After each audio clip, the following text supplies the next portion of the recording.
Hello everyone, I'm Safira Fakhriza Hassan, and in this video, I'm going to presentate about listening TOEFL. What is listening session? Listening session is designed to measure your ability to understand English conversation. This session is designed to measure your ability to understand English conversation and lectures, covering basic comprehension, pragmatic understanding, and the ability to connect and synthesize information.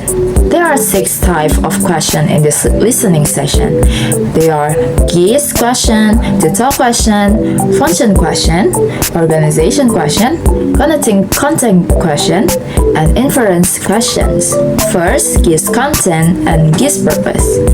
GIS content asks about the main topic of the conversation or lecture, while GIS purpose asks about the main purpose. The key keywords for GIS contents are mainly about or mainly discussing, while GIS purpose are uses phrases like why does the student or what is the main purpose. Detail question. Detail question asks about specific fact in lecture or conversation.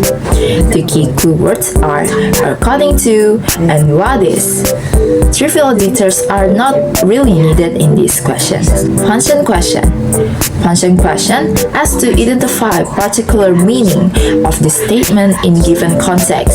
The real meaning will be literal. For example, if someone in the room say, "It's getting chilly in here," and that might actually mean, "Please close the window." The keywords are, what does the professor mean when she or he say? It depends on the context given. Organization question. Organization question asks to understand of how lecture is structured. The keywords are why does the professor mention or why does the professor discuss. This type of question is always asking about the example in the lecture. Connecting content question. It asks what are the relationship between ideas in the lecture. This type of question might require to fill in the charts or tables or asking what is the likely outcome. Gathering information from different sections and parts are needed in this type of question. Inference question. Inference question asks listener to understand the meaning of something that is not directly stated in the lecture or conversation. Key phrases to recognize this question type include what can be inferred, what does the professor imply, and what are the implications of. There are structures for listening session. The session have 3 to 4 academic lectures that is accompanied by 6 questions, 2 or 3 conversations that focus on life in the United States that is accompanied by 5 questions. There are some rules like times for each question.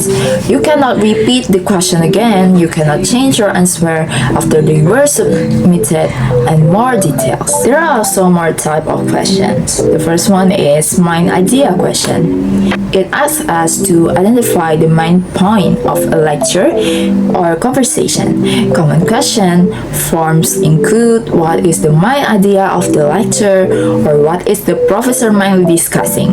When answering, focus only on the main idea. Categorizing question. Categorizing questions asks listeners to sort key items from a lecture according to certain criteria.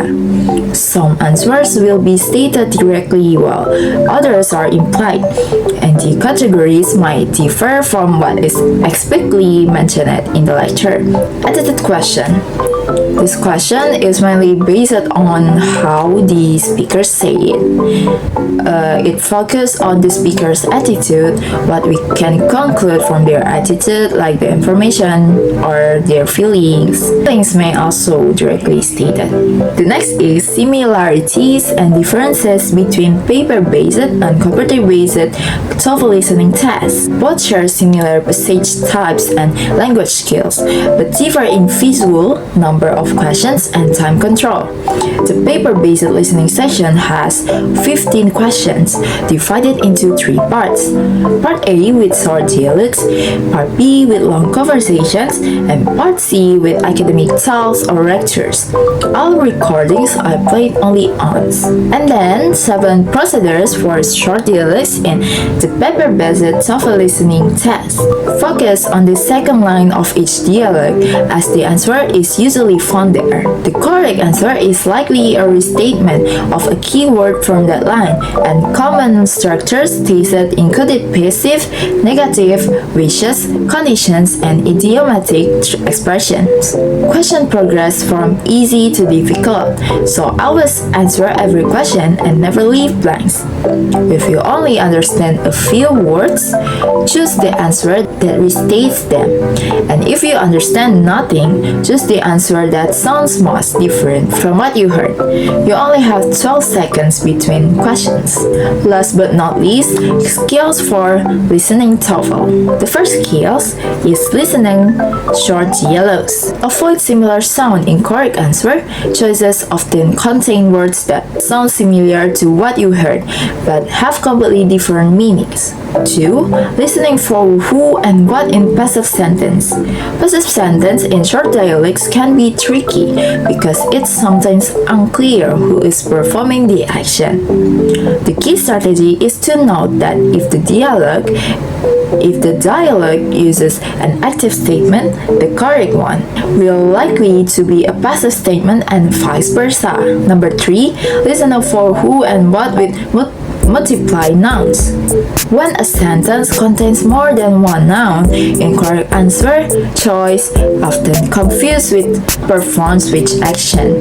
The key strategy is to listen carefully to the relationship between multiple nouns in a sentence and be aware that answer choice will be likely try to confuse them. 4. Listening for double negative expressions. There are 3 common situations where doubles negative occur, using negative words like not or no with a negative prefix like un, using 2 negative verbs together, and using neither or either with another negative. The key is to recognize both negatives and understand that they combine to express a positive or possibly meaning. 5. Listening for double negative expressions. These are expressions that carry a nearly negative meaning without using an actual negative word. There are 2 categories. Expressions mean almost known, which include hardly, barely, scarcely, and only, and expression meaning almost never. The key is to recognize these words and understand that they imply a situation that its cause is negative but completely negative. So that's all for me. Thank you so much for listening to this video or watching this video. I hope you guys could understand, and I'm sorry if there are any mistakes that I made. Bye bye!